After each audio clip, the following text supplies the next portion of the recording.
Kommst mit auf eine kleine Reise, auf einen Besuch ins Schlummerland. Die beiden Munz, Flick und Fanian, fliegen heute zusammen auf zu den Sternen. Dort lernen sie das Volk der Etholis kennen, ein Volk, das jeden Abend die Sterne am Himmel anzündet.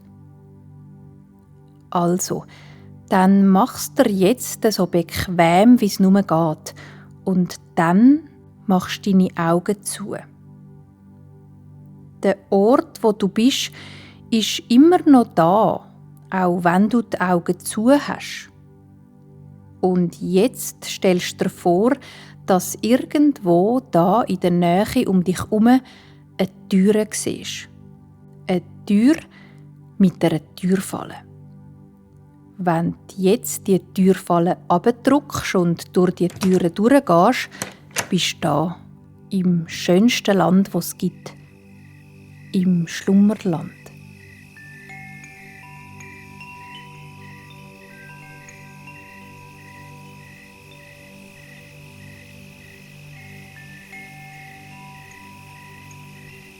Immer wenn es Abend wird im Schlummerland, legt sich ein ganz besonderer Zauber über alles. Wenn der Mond am Himmel auftaucht und sich alle Tierli zum Schlafen herlegen, wenn die Blumen ihre Blütenköpfchen schliessen und alle Insekten aufhören umeinander zu surren. Dann ist es im Schlummerland fast still und kaum mehr etwas bewegt sich. Ausser zum Beispiel die Bäume, die sich sanft im Wind hin und her wiegen, und die Flüsse und Bäche, die weiterfliessen, ganz unbeeindruckt davon, ob Tag oder Nacht ist. Es gibt allerdings auch Wesen im Schlummerland, die zu Abend nicht ins Bett gehen, sondern erst dann verwachen, wenn der Himmel vom warmen Abendrot zum kühleren Blau der Nacht wechselt. Wesen sind das, die nur wach sind, wenn der Mond am Himmel steht. Die Wesen heissen Etholis und sie sorgen jeden Abend dafür, dass nicht nur der Mond, sondern auch die Sterne den Himmel verzieren. Die Etholis sind nämlich die Sterne erleuchten. Ihre Aufgabe ist jede Nacht die gleiche und jeden Abend freuen sie sich darauf, um die grosse, schöne Aufgabe zu übernehmen, die allen im Schlummerland so viel Freude machen kann. Auch Flick und der Fanian gefällt der sternenverhangene Nachthimmel vom Schlummerland. Der Flick und Fanian sind zwei Munz und Munz, das sind kleine, freundliche Wesen mit zottligem, farbigem Fell. Die Munz sind eigentlich eher am Tag wach, aber wie wir Menschen können sie manchmal auch entscheiden, um bis in den Abend aufzubleiben. So wie der Flick und Fanian heute. Die beiden haben nämlich ein kleines Reisli vor. Ein Reisli, das sie nur in der Nacht unternehmen können. Der Flick und Fanian möchten heute im dunklen Nachthimmel vom Schlummerland fliegen und die Etholis treffen. Die Wesen, die jeden Abend die wunderschönen Sternbilder an den Himmel zaubern, die beiden schon so oft bewundert haben. Der Flick und Fanian stehen auf einem kleinen Hügel mitten im Schlummerland und ihre Augen sind in den Himmel aufgerichtet. Es ist Abend und ein paar wenige Sternli können sie schon sehen. Sternli, die ganz fein und lustig blinken, so als würden sie ihnen zuzwinkern. Die grosse, warme, dunkelblaue Decke der Nacht legt sich ganz vorsichtig über das ganze Schlummerland und der Flick und Fanian schauen sich feierlich an. So eine grosse Reise haben sie schon lange nicht mehr unternommen zusammen. Der Flick hat darum heute sein Fell in ein elegantes Dunkelblau verfärbt und Fanian trägt ein weißes Kleid aus grossen, weissen Krällen, wo wie Perlen im Mondschein leuchtet. Und die beiden sind nicht allein. Bei ihnen auf dem Hügel sitzt gross und mächtig ein Adler. Sie heisst Odawa und ihr Gefieder besteht aus weißen, hell- und dunkelbraunen Federn. Zwischendurch hat es immer wieder mal ein paar leuchtig grüne Streifen, ein bisschen wie bei einem Pfau. Die Odawa kennt den Himmel im Schlummerland in- und auswendig. Sie ist sehr alt und weiss genau, wie man sich im Schlummerland bewegt, ganz gleich, ob es Tag oder Nacht ist. Nur wenige Lebewesen im Schlummerland können so hoch fliegen wie sie. Und hoch fliegen, das muss man, wenn man sehen will, wer jeden Abend die Sterne anstellt. Die Odawa war es auch, wo der Fanian vor einer Weile davon erzählt hat, dass die Sterne nicht von man selber erscheinen am Nachthimmel, sondern dass sich da jemand darum kümmert. Und die Fanian, neugierig wie sie ist, hat natürlich gerade gefragt, ob sie ihr das mal zeigen würde. Die Odawa war einverstanden, auch zum sie und ihren Freund Flick auf dem Rücken zu tragen und so mit ihnen in den Himmel aufzusteigen. Die Odawa findet Muns nämlich wunderbare Wesen und sie ist so stark, dass sie fast gar nicht merkt, wenn da noch so zwei haarige Möcke auf ihr mitfliegen. Die Odawa buckt sich jetzt also ein bisschen runter, geht so weit, dass die beiden Muns, Flick und Fanian, aufsteigen können. Die beiden machen sich auf der Odawa ihrem breiten Rücken und zwischen den weichen Federn bequem und sie fliegt los. Sie steigt auf in die unendliche Weite vom Schlummerland.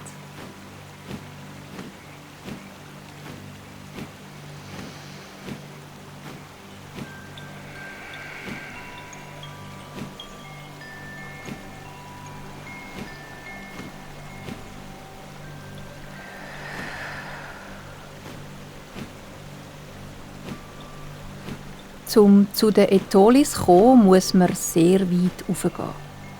Höher rauf als der höchste Berg im Schlummerland. Viel höher. Die Odawa macht das ganz ohne Mühe und die Muns, die auf ihrem Rücken sitzen, staunen. Bald sehen sie nämlich kein Wald, kein Meer und kein Fluss mehr unter sich. Bald verschwindet das Schlummerland in seinen Einzelheiten und unter ihnen und um sie herum ist nur noch dunkelblauer Himmel und der grosse, weisse Mond. Je dunkler das der Himmel um sie herum wird, desto mehr sehen sie auch Sternli um sich herum angehen, eins nach dem anderen. Flick fällt auf, dass immer, wenn ein Sternli angeht, auch ganz ein leisliches Geräusch zu hören ist. Die Odawa macht in der Luft eine feine Kurve und steuert auf einen Stern zu, der jetzt gerade erst aufgeschossen ist. Je näher sie dem Stern kommt, desto grösser wird er und desto heller leuchtet er. Es ist ein warmes, hellgelbes Licht, wie aus einer Flamme. Und dann sehen sie die erste Aetoli. Sie sitzt im Schneidersitz auf einer runden Fläche, einer Art Teller aus Glas. Der Glasteller leuchtet und schwebt immer zur Nacht, wenn der Mond scheint. Es ist das fliegende Gefährt der Aetolis. Jeden Abend sitzen sie dort drauf und bewegen sich so durch den Nachthimmel. Die Haut der Aetoli schimmert hell, wie weisse Seide, glänzig und glatt. Das Sternenwesen ist noch etwas kleiner als die Muns und ihr Körper ist sehr schlank. Sie trägt ein Gewand aus hellem Stoff, wo mit silbrigen Fäden feine Muster drin gewoben sind. Auf dem Kopf trägt das Wesen einen Kranz aus den gleichen silbrigen Glitzerfäden. Ihre weißen Haare sind wie aus weichem, beweglichem Glas und fallen ihr in 2 schmale Zöpfe auf die fast durchsichtigen Schultern. Die Etoli lächelt, wo sie Todawa mit den beiden Munds auf dem Rücken sieht. «Willkommen im Sternenhimmel», sagt sie und breitet ihre Arme auf die Seite aus. «Ich heisse Pa und ich freue mich, dass uns da oben mal wieder jemand besuchen kommt. Weil wir unsere Bestimmung in der Nacht ausführen, sehen wir sonst einmal nicht so viele andere Schlummerlandwesen. Ich möchte euch gerne zeigen, was meine Aufgabe ist.» Die glasige Unterlage, wo das Sternenwesen drauf sitzt, bewegt sich auf die Seite, weg vom leuchtigen Stern, zu einer Stelle, wo noch dunkel ist. Die Pa streckt ihre Hand aus und schnipst einmal mit ihren zarten, schmalen Fingern. Der Stern leuchtet auf und die Pa lächelt. So einfach geht das. Fanian schaut Pa ganz bewundernd und mit offenem Maul an. «Aber wie weisst du denn, welche Sternli das du wo musst anstellen?» «Das ist nicht schwierig», sagt Pa. Alle Etoli folgen einem inneren Plan und jeder von uns ist für ein Sternenbild verantwortlich. Welches das ist und wo das die Sterne liegen, das wissen wir von dem Moment an, wo wir im Schlummerland auftauchen. So wie du weisst, dass du zwischen etwas essen oder trinken oder dass du in der Nacht müde wirst. Es ist ein innerer Plan, eine innere Aufgabe, die zu uns gehört bis in alle Ewigkeit. Der Pa, ihre Unterlage, bewegt sich weiter und sie knipst einen Stern nach dem anderen an, immer mit dem leichten, aber doch bestimmten Schnipsen von ihren Fingern. Und die Pa erzählt dem Flick und der Fanian von ihrer Aufgabe. Wir Etolis wohnen alle zusammen im grössten Stern, der am Himmel steht. Dort drin schlafen wir. Am Abend, sobald der Mond aufgegangen ist, erhellt sich der Stern als erstes, weil wir ihn alle zusammen anschnipsen. Es ist der erste Stern, den ihr einmal am Himmel sehen könnt. Von dort aus schwärmen wir aus, jede und jede zu ihrem Sternenbild. Wenn dann am Ende der Nacht die Sonne langsam wieder anfängt grösser werden, gehen wir all unsere Sternli wieder ablöschen.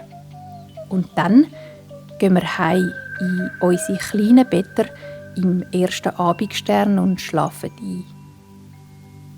Eine lustige Vorstellung findet Fanian, dass die Tolis dann schlafen gehen, wenn sie aufwachen. Und das jeden Tag und jede Nacht. Der Flick, die Fanian und Todawa begleiten die Pa ein Stück. Dabei sehen sie noch andere Etolis, die anders aussehen als die Pa. Zwar haben alle die gleiche Haut und die gleichen Gewänder an, aber es gibt auch Etolis mit breiteren, weicheren Körper und kürzeren Haaren oder anderen Frisuren. Sie winken ihnen zu von ihren Glastellern und wenden sich dann wieder ihren Sternenbildern zu. Den Sternenbildern, die ihnen von Geburt an mitgegeben worden sind.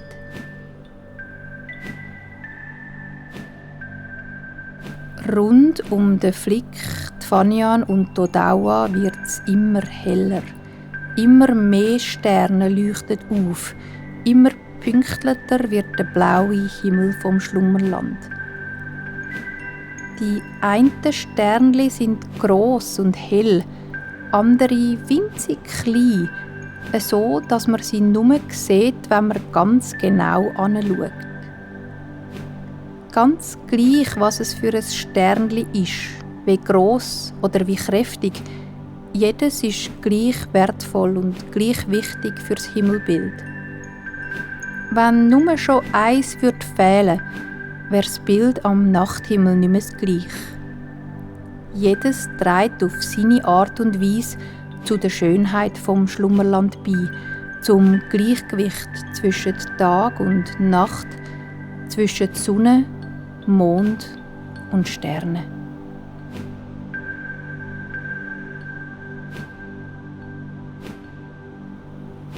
Die Fanian und der Flick haben sich hergelegt auf den Odawa ihrem weichen, gefiederten Rücken, so dass sie jetzt in die vielen Sterne schauen. Die Luft um sie herum ist kühl und frisch und die beiden kuscheln sich ein bisschen näher aneinander. Gerade so, wie die Sterne da oben einer ganz bestimmten Ordnung folgen, genau so passiert es auch im Rest vom Schlummerland. Alles ist so, wie es soll sein. Jeder Mund, der auftaucht, jedes Pflänzli, das an einem Ort wächst, jedes Tierli, das einem anderen begegnet. Alle tragen zu der Balance bei, die im Schlummerland herrscht, zu dem Zusammenspiel aus Verständnis, Sorgfalt und Liebe. Der Flick und Fanian spüren, dass auch sie aus einem ganz bestimmten Grund da sind. Sie sind in dieser Nacht da, damit sie die Geschichte der Paar, die Aufgabe der Etholis den anderen Munds weiterverzählen können. So, dass auch andere Munds staunend in den Nachthimmel schauen und dem hellen Volk dort oben einen Gruß schicken. Es ist so wunderbar, denkt der Flick kurz bevor er einschläft, dass ich immer noch mehr Sachen lerne, so viele verschiedene Wesen kennenlernen und neue Freundschaften knüpfen. Und es ist schön, dass ich das alles teilen mit der Fanian, die da neben mir liegt, warm und verbunden in der zarten Abendluft.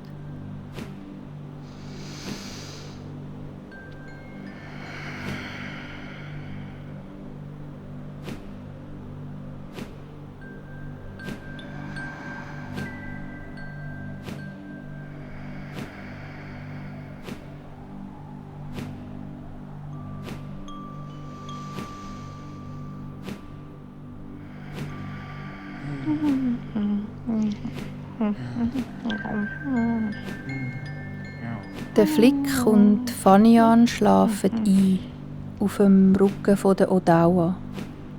Sie segeln durch den dunkelblauen Himmel, der übersät ist mit Sternen.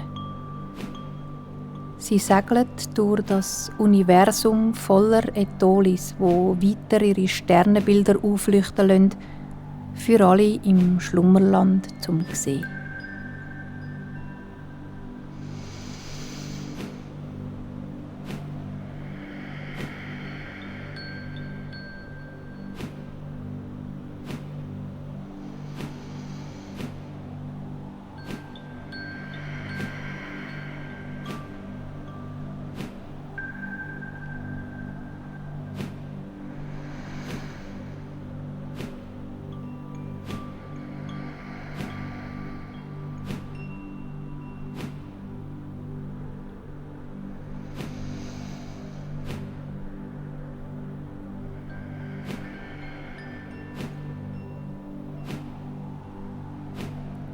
Und alles ist, wie es ist im Schlummerland. Der Flick und Fanian schlafen tief und fest. Unter ihnen und über ihnen ist alles weich und still. Nur ganz ein feines und langsames Schnaufen kann man noch hören. Ein und aus. Ein